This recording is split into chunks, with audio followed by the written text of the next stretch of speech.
Hello friends, आपका स्वागत है आपके यूट्यूब चैनल सैनिक एकेडमी पे। मैं नेहा मैम। आज आपको जो पहला रस का टॉपिक था, जिसमें हम एक पार्ट का वीडियो डाल चुके हैं, जिसमें हम अच्छे से रस के बारे में, रस होता क्या है, उसके अंग कितने होते हैं, या फिर रस मतलब रस का मेन कहते हैं ना, उसका बेस होता है, उसके बारे में हम पहले पार्ट के वीडियो में बता चुके हैं। देखिए, वो वीडियो देखने के बाद अगर ये वीडियो देखेंगे तो आपको बहुत अच्छे से समझ में आएगा, तो वो वीडियो आप लोग देख लीजिएगा। फिर हम देखते हैं कि आ जाते हैं रस। देखिए, पहले रस के बारे में थोड़ा सा जान लीजिए, रस होता क्या है। रस का मतलब समझते हैं क्या होता है? आनंद। जिस काव्य को पढ़ने से हमारे मन में आनंद की अनुभूति हो, उसे क्या कहते हैं? रस कहते हैं। अब वो आनंद जरूरी नहीं है, खुशी का भी है, गम का भी होता है, क्रोध का, किसी तरह का आनंद आए वहां पे क्या होता है, वो क्या होता है? रस होता है। फिर हम बताते हैं कि रस के जो अंग होते हैं वो 4 अंग होते हैं। स्थायी भाव होता है, विभाव होता है, अनुभाव होता है और संचारी भाव। स्थायी भाव में आपको पता है कि जो हमारे मन में भाव आते हैं उसे क्या कहते हैं? स्थायी भाव। फिर जैसे कि बात करें, मान लीजिए हम श्रृंगार रस की बात करें, हमारे मन में प्रेम की भाव आया है या रति का भाव आया, तो क्या हो गया? स्थायी भाव। और फिर किसके कारण वो भाव आया? किसी मतलब नायक या नायिका के कारण जो भी भाव आता है वो क्या हो जाते हैं? अनुभाव। मतलब जिसके कारण आपके मन में ये भाव आया वो क्या हो जाता है? आपका विभाव। अब मान लीजिए आपने किसी मान लीजिए एक पुरुष ही है, किसी स्त्री को देखा, उसके मन में भाव आया प्रेम का, रति का, तो उसके मन में वो क्या हो गया? उसके प्रति जो भाव आया तो विभाव हो गया। लेकिन जब उसके मन में प्रेम के भाव आए तो उसकी कुछ तरह की क्रिया प्रतिक्रिया होगी, जैसे वो मुस्कुराएगा या फिर लजाएंगे या फिर कुछ ऐसे कुछ क्रिया प्रतिक्रिया हो जाएगा, तो वो क्या हो जाता है? अनुभाव। फिर उसके बाद जब आपके मन में अनुभव आने के बाद ढेर सारे विचार आते जाते रहे, कुछ हर्ष की भावना होती है, प्रेम का भावना होती है, ऐसे ढेर सारे भाव संचारी होते हैं, उसी को हम क्या कहते हैं? संचारी भाव। इसके बारे में हम अच्छे से डिस्कस पहले पार्ट के वीडियो में कर दिए हैं। देखिए, आज करते हैं कि जो रस, आपको पता है कि जो रस होते हैं वो, अगर रस की बात करें तो कुल कितने होते हैं? 11। लेकिन भरत मुनि ने इसे रसों की संख्या कितनी बताई थी? 8। तो आपका जिसमें रस का 1 नंबर का कभी कभी क्वेश्चन बन जाता है कि कोई भी रस दे देगा और उसका पूछता है किसका स्थायी भाव क्या है, ऐसे भी क्वेश्चन आपके बन जाते हैं। तो आपका जैसे रस पढ़ रहे हैं तो उसका स्थायी भाव जानते रहेगा, क्योंकि क्वेश्चन ऐसे बनता है और बनेगा भी कि यहाँ से, जैसे मान लीजिए दे दिया श्रृंगार रस, तो श्रृंगार रस का स्थायी भाव क्या है? तो श्रृंगार रस का स्थायी भाव क्या है? आपका रति। तो आपका श्रृंगार रस, इसका स्थायी भाव क्या है? रति। फिर देखिए हास्य रस, हास्य रस का स्थायी भाव क्या है? हास।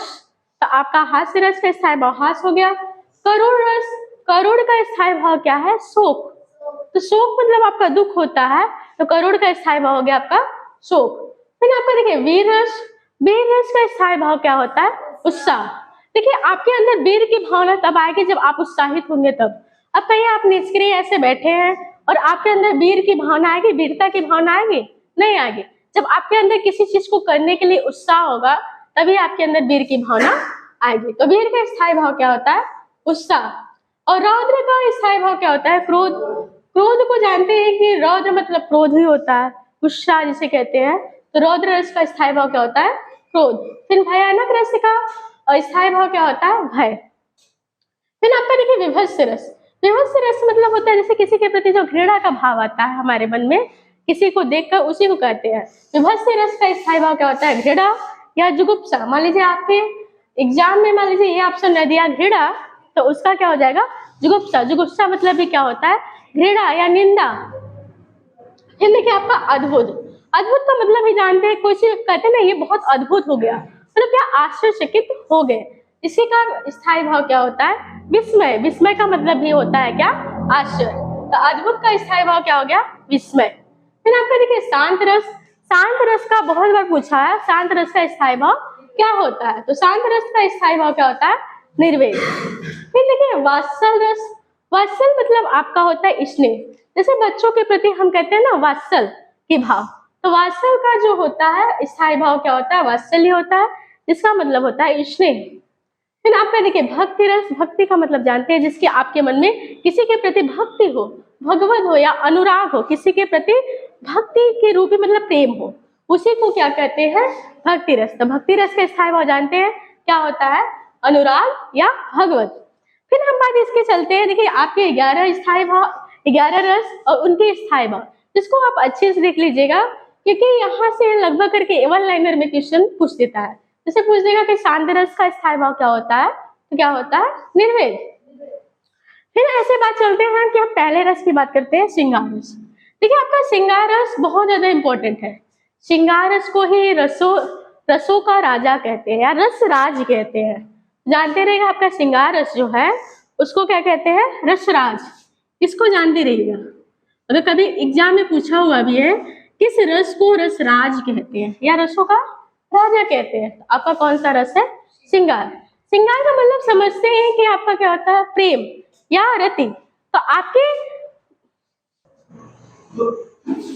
देखिए आपका जैसे श्रृंगार रस का पूछते हैं तो क्या होता है, इसके जानते रहिए 2 भेद होते हैं आपके प्रेम, जिसका संयोग श्रृंगार एक कहते हैं और एक वियोग। तो आपके यहाँ श्रृंगार रस के 2 भेद होते हैं, एक संयोग श्रृंगार, एक वियोग श्रृंगार। हम जानते रहिए, देखिए इसका परिभाषा क्या है, रति नामक स्थायी भाव ही श्रृंगार रस से परिणत होते हैं। मतलब आपके मन में अगर रति नामक स्थायी भाव आ जाए तो वहां से आपका क्या होता है, श्रृंगार या मतलब प्रेम की भावना उत्पन्नित होती है, उत्पन्न होता है। देखिए आपके एग्जाम में लगभग करके पूछ देता है कि स्थायी भाव से क्वेश्चन ज्यादा बनते हैं, या फिर उदाहरण दे देते हैं छोटे छोटे और पूछते हैं इसमें कौन सा रस है। तो आपका जानते रहिएगा श्रृंगार रस का, पहले जानते रहिएगा इसका स्थायी भाव क्या है, रति। तो श्रृंगार रस का स्थायी भाव क्या है, रति है। और फिर आपका जानते रहे इसके 2 भेद होते हैं, एक संयोग होता है और एक वियोग। तो इसका हम उदाहरण की तरफ चलते हैं। देखिए उसका उदाहरण है, बरसत लालच लाल की मुल्ली धरी लुकाय, 100 करे मोहनु हंसे देव कह नटी जाय। देखिए किसी का अर्थ समझने के लिए उसका भाव समझना जरूरी होता है। जब तक उसका भाव नहीं समझेंगे तब तक उसमें आपका कौन सा रस है ये पता नहीं चलेगा। तो हम बात बताते हैं कि ये जो इसमें जो है भाव वो क्या है। जैसे कि उस टाइम की बात है जब राधा जो राधिका थी, मतलब क्या कृष्ण से मतलब कृष्ण हमेशा मुरली बजाते थे, तो उनसे बात करने का मतलब उनसे बात करने के परेशान थी, तो वो हमेशा मुरली बजाते रहते थे, तो उनसे बात करने के लिए परेशान थी, तो उन्होंने कुछ षड्यंत्र रचा। तो उसी के लिए बात कहा है कि बरसत लालच लाल की, मतलब उनके बात करने की लालच में बतरस लालच लाल की, मतलब उनसे बात करने के लालच में, लाल मतलब होता है कि जो आपके नंद के लाल होते हैं, मतलब कृष्ण अर्थात कृष्ण की मुरली धरी लुकार, मतलब उनके जो बांसुरी होती है उसको क्या करते हैं, छिपा देते हैं। मतलब जो राधा होती है कृष्ण से बात करने की लालच में उनकी जो बांसुरी होती है वो क्या कर देती है, छिपा देती है। 100 करे मतलब वो सौगंध खाती है, मतलब अगर कृष्ण उनसे पूछते हैं तो उनसे क्या करते हैं, सौगंध खाती है। मोहनु हंसे, और फिर हंसती है, मुस्कुराती है, सौगंध भी खाती है कि हम नहीं लिए हैं और मन मन मुस्कुराती है। देने के नटी जाए, नटी मतलब होता है मना कर दे, जब वो देने के लिए कहते हैं तो क्या करती है, मना कर देती है। तो आपका देखिए इसमें आपको प्रेम का भाव दिखाई दिया कि नहीं, कि मतलब कि राधा के अंदर प्रेम का भाव था तभी उनका बांसुरी उन्होंने छिपाया।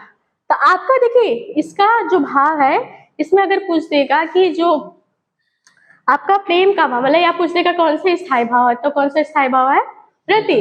या अगर आपको पूछ देगा इसमें जो आश्रय आलम्बन है, आश्रय और विषय आलम्बन बताए हैं, तो आश्रय आलम्बन कौन है, राधा। खुद राधिका के मन में प्रेम आया कृष्ण के प्रति तो राधिका हो गए, और विषय कौन हो गए, कृष्ण। तो आपके देखिए आपका लगभग करके एग्जाम, छोटे एग्जाम में बस आपको यही पूछता है स्थायी भाव क्या है, या फिर उदाहरण दे देता है कि पूछता है इसमें कौन से रस है। फिर देखिए अगला देख लीजिए, अगला देखिए आपका है, कहत नटत रिझत मिलत खिलत लजियात, भरे भवन में करत है नयन ही सब बात। हेलो समझ गए होंगे कि मतलब आपका देखिए इसके पहले हम जब अलंकार पढ़ा रहे थे इसका एक उदाहरण दिए थे कि आपके देखिए तो वर्ड बार बार आए हैं, इसमें आपको समझ लेंगे कौन सा अलंकार है। अब जो अलंकार की वीडियो देखे हैं उसमें आप समझ लेंगे कौन सा अलंकार है, लेकिन रस पढ़े तो यहाँ रस समझिए। देखिए ये उस टाइम की बात है जैसे कि दो नायक, मतलब नायक और नायिका है, या फिर आप अपने पे ले लीजिए कि मान लीजिए आपकी शादी की बात चल रही है और मान लीजिए आपके घर वाले बैठे, तो लड़की के घर वाले भी और लड़के के भी घर वाले एक साइड, मतलब आपस में, मतलब जो होते हैं गार्जियन जो होते हैं वो बातें कर रहे हैं, लेकिन आप बैठे हैं और मतलब जो मतलब कहते प्रेमी और प्रेमिका आपस में आमने सामने बैठे हुए, तो कहते हैं कि कहत, मतलब कि वो जो प्रेमी होता है प्रेमिका से कहता है बाहर चलने के लिए, तो फिर क्या कहते हैं नटत, नटत अभी बताया ना, इसका मतलब क्या होता है वो मना कर देती है। तो प्रेमी जो होता है वो मतलब प्रेमिका से कहता है बाहर चलने के लिए, लेकिन वो क्या करती है मना कर देती है। रिझत, फिर वो क्या कहता है दबाव डालता है कि चलने के लिए, फिर भी वो गुस्सा आ जाती है। रिझत मतलब आपका रिझत खिजत है, यहाँ पे खिजत भी था, यहाँ पे वो क्या होती है गुस्सा जाती है। फिर वो अपने नैनों को नीचे कर लेती है, फिर बाद में कुछ देर बाद वो नैनों को मिलाती है, फिर कहते हैं मिलत, मतलब फिर उसके दोनों की आंखें मिलते हैं। फिर ना खिलत, फिर क्या करते हैं खिलत मतलब खिल जाते हैं, मतलब मुस्कुराते हैं। फिर लजियात, क्या होते हैं शर्मा जाते हैं। ठीक है, तो आपका यही भाव है कि मतलब कि एक छोटे से वाक्य में या छोटे से काव्य में आपके सारे शब्द कह चुके हैं कि मतलब एक प्रेमी प्रेमिका आपस में बैठे हैं, और यहाँ पे देखिए यहाँ भरे भवन में करत है, मतलब पूरे भवन में वो करत है नयन ही सब बात, मतलब आंखों से ही सब बात कर लेते हैं। तो क्या है इनका यहाँ पे कहने का अर्थ क्या है, यहाँ पे कौन सा रस है आपका श्रृंगार रस है, क्योंकि आपके उनके प्रति प्रेम ही है, तभी आपका क्या है उनके प्रति श्रृंगार रस। फिर देखिए आपका आते हैं यहाँ पे देखिए आपके अभी तक श्रृंगार में बात चले तो संयोग श्रृंगार तक ही चला, क्योंकि यहाँ पे भी तो आपके मतलब प्रेमी और प्रेमिका मिल ही रहे थे, और यहाँ पे भी कृष्ण और राधा आपसे मिल ही रहे थे, तो यहाँ पे जो संयोग श्रृंगार था। फिर इसके बाद हम चलते हैं वियोग श्रृंगार में। यहाँ पे देखिए निस दिन बरसत नैन हमारे सदा रहत पावस ऋतु हम पर जैते श्याम सिधारे। देखिए पावस ऋतु का मतलब होता है बरसात का मौसम। तो आपका देखिए यहाँ पे उस समय की बात है जब जैसे कृष्ण मथुरा चले जाते हैं, तो वहां के बाद जो उद्धव होते हैं, तो उद्धव से जाके मतलब उद्धव को अपने ज्ञान पे अहंकार हो जाता है, तो आके मतलब गोपियों को समझाते, आप लोग पढ़े ही होंगे जो सूरदास की कहानी थे, तो गोपियों को समझाते थे कि वो जो निराकार का या फिर जो उनके ज्ञान होते हैं ईश्वर की पूजा करके निराकार को अपनाए। तो वही मतलब गोपियां कहती हैं कि निस दिन बरसत नैन हमारे, कि निस दिन, निस मतलब क्या होता है रात्रि, दिन मतलब क्या होता है दिन, रात और दिन बरसते हैं नैन हमारे, बरसने के यहाँ पे अर्थ हो गया आंसू, आंसू निकलते हैं हमारे आंखों से, सदा रहत पावस ऋतु हम पर, मतलब क्या कह रहे हैं हमारे लिए हमेशा क्या होता है बरसात के मौसम रहते हैं। जयते श्याम सिधारे, सिधारे मतलब चले गए हैं, मतलब जब से श्याम मतलब श्री कृष्ण चले गए हैं मथुरा, तब से क्या होता है कि हमारे आंखों से दिन रात आंसू की धारा बहते रहते हैं, ऐसा लगता है कि बरसात के मौसम हो गए हैं जब से श्री कृष्ण चले गए हैं। तो यहाँ पे देखिए, यहाँ पे मतलब सिधारे या फिर बरसत नैन हमारे, यहाँ पे देखिए रो तो रही है, तो रोने का मतलब ये नहीं कि यहाँ पे करोड़ रस आ जाए, ये अपने पति के लिए या फिर अपने प्रेमिका के लिए रो रहे हैं, तो यहाँ पे कौन सा रस हो जाएगा वियोग श्रृंगार रस, क्योंकि वो कृष्ण के वियोग में अपना रुदन कर रही है। फिर देखिए आपका है अगला कि उधो मन नाही 10-20 एक होते 100 गयो श्याम संग पधारे इस, वही बात है कि उधो समझाने आते हैं उनसे, तो वहां की गोपिका कहती है कि उधो, हे उधो मेरे मन 10-20 नहीं है, ठीक है, मेरे मन 10 या 20 नहीं है, एक होती मतलब एक ही मन थे, सो गयो मतलब वो भी चला गया श्याम संग, वो भी श्याम के संग चला गया था, कृष्ण के संग चला गया। फिर बोला पधारे इस, फिर हम आपके जो ईश्वर को लेकर आए हैं मैं उनके प्रति अपना मन कैसे दूं, तो मतलब यही है कि मतलब कि श्री कृष्ण मतलब जो उद्धव समझाते हैं कि श्री कृष्ण को भूल जाइए या फिर निराकार के धर्म को अपना लीजिए, तो वहां पे ये बताते हैं कि गोपियां कहते हैं कि मेरे एक ही मन थे, वो भी कृष्ण के साथ चले गए हैं, हमारे पास 10-20 मन नहीं है कि जो आपके ईश्वर को मैं अपना लूं। तो यहाँ पे देखिए आपका भी क्या है, वियोग श्रृंगार है।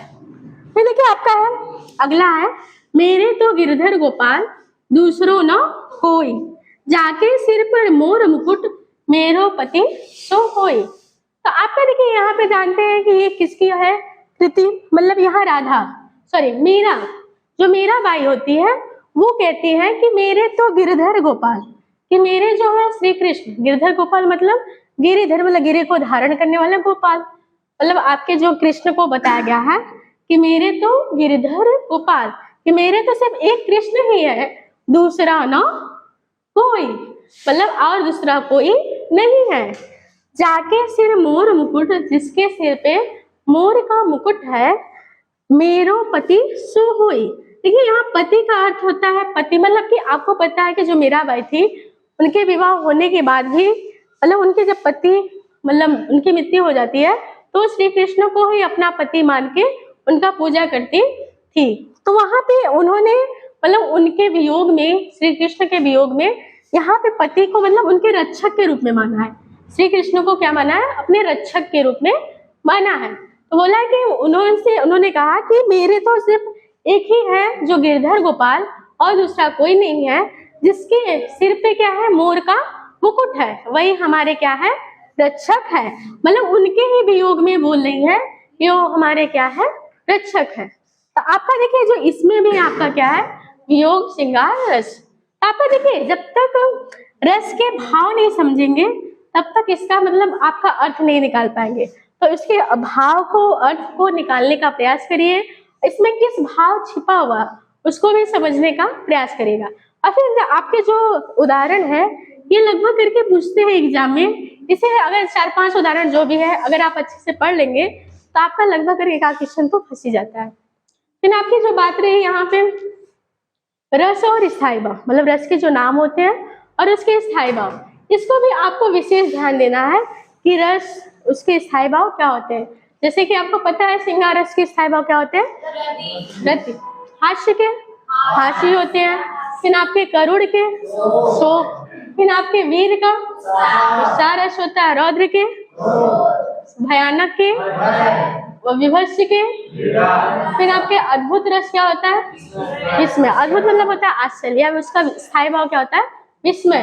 शांत रस बहुत इंपॉर्टेंट है, इसका क्या, निर्वेद, वात्सल्य का वात्सल्य, और भक्ति का क्या होता है, आ गया भगवत। इसका आप जानते रहेगा। और फिर आपके रस कितने होते हैं, कुल 11 भी होते हैं। अगर पूछते स्थायी भाव कितने होते हैं, स्थायी भाव आपके कितने होते हैं, 9 होते हैं। यहाँ पे रसों से 11 स्थायी भाव हो गए, लेकिन आपके एग्जाम में पूछे कि स्थायी भाव कितने होते हैं, तो कितने होते हैं, 9 होते हैं। और भरत मुनि के अनुसार रसों की संख्या 8 होती है। इसको आप लोग अच्छे से देखिए, पहले पार्ट का वीडियो और इसका वीडियो, इस पार्ट के वीडियो का अच्छे से आप लोग नोट्स बना लीजिएगा। जो आपके श्रृंगार रस थे ये आपका खत्म हो गया, इसके बाद आपका हास्य आता है, करुण, जो भी है रस, उसके बारे में विशेष चर्चा करेंगे अगले पार्ट के वीडियो में। धन्यवाद।